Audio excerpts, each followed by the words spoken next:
पुढली बातमी पाहूयात। मनोज जरांगे पुन्हा आक्रमक झालेले आहेत। 25 जानेवारीपासून मनोज जरांगे पुन्हा आंतरवाली सराटीमध्ये आंदोलन करणार आहेत। राज्यामध्ये कुठेही आंदोलन करू नका, उपोषण करू नका, आंतरवाली सराटीमध्ये उपोषणासाठी या, असं आवाहन मनोज जरांगे यांनी केलंय।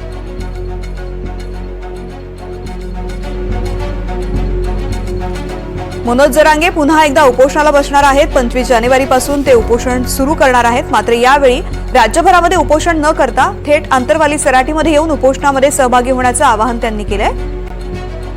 मनोज जरांगे यांची काय नेमकी भूमिका आहे आपण पाहूयात। माझं गाव माझी जबाबदारी ही मोहीम हाती घ्यावी, गावागावात सामूहिक उपोषणासाठी बैठक घ्याव्यात,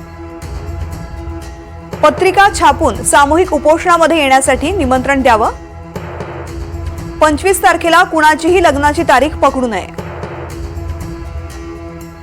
असं आवाहन मनोज जरांगे यांनी मराठा समाजाला केलेलं आहे।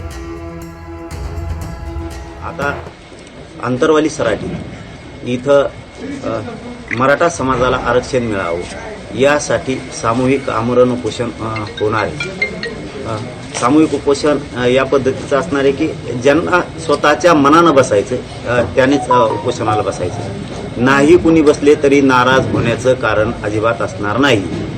कारण काहींना आता जे आम्ही बघतोय बोलतोय तर काहींना भूक लागते, अमुक होतं, त्यामुळं काहीला सहन होत नाही उपोषण। त्यामुळं कोणाकडं हट्ट बळजबरी बंधन नसणारे की तुम्ही उपोषणच करावं।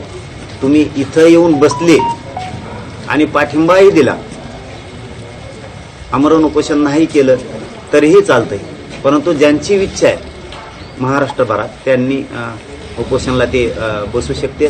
ज्यांची इच्छा नाही ते नाही बसलं तरी चालतंय, ते इकडं आले तरी चालतंय। दुसरा मुद्दा असा की राज्यभरात कुठंही उपोषण कुठलाही प्रोग्राम आपण देणार नाहीये।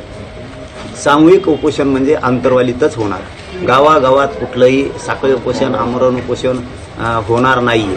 त्यामुळे एकाच ठिकाणी मराठींना ताकद लावायची, कारण शेवटी आता किती दिवस आंदोलन करायचंय म्हणून पूर्ण क्षमतेनं महाराष्ट्रभरातल्या मराठ्यांनी याच ठिकाणी आंतरवालीतच आमरण उपोषण करायचं। तुम्ही खूप एकजूट दाखवली, तुमच्या माझ्याकडून खूप अपेक्षा आहेत। प्रत्येक मराठा समाजाचं वाटतं हेच पोरगा आता काहीतरी आपल्या लेकरांचं करू शकतो। तुमच्या अपेक्षा मी कधीच भंग होऊ देणार नाही, तुमच्याशी गद्दारी करणार नाही, कधी मॅनेज होणार नाही, कधी फुटणार नाही। हे शब्द आहे माझा तुम्हाला की हात जोडून मराठ्यांना विनंती आहे की तुमच्या अपेक्षा ज्या माझ्याकडून आहेत त्या मी पूर्ण करणार आहे, मी कधी हटणार नाही।